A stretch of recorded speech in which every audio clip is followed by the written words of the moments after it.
2 pencils ఇవ్వా? Pencil తాడానికి ఎంతసేపు ఎక్కడ పోయాడు? నేను మావయ్య బండి మీద వెళ్ళొచ్చు కదా, నీ వల్ల 10 మినిట్స్ లేడు. అంటే వీడికి నాకు బండి రాదన్న విషయం తెలియదు అనమాట. అంటే బండిలో పెట్రోల్ అయిపోయిందిరా. ఏడ్సవులే, నా పెన్సిల్స్ నాకు ఇవ్వి. నీ వల్ల మిస్ కూడా వెయిట్ చేయాల్సి వచ్చింది. మిస్సా? ఏ మిస్రా? మిస్ మా మావయ్య వచ్చారు, రండి.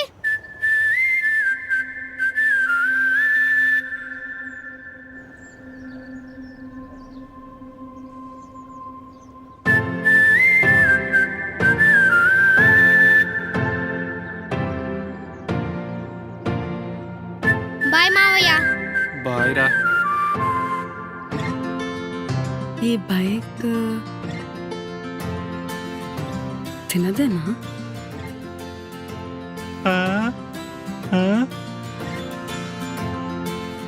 అంటే అక్క చెప్పిన కార్తిక్ గడి మిస్ తినేనా? మామూలుగా ఉండదుగా, చెలరేగిపోతా.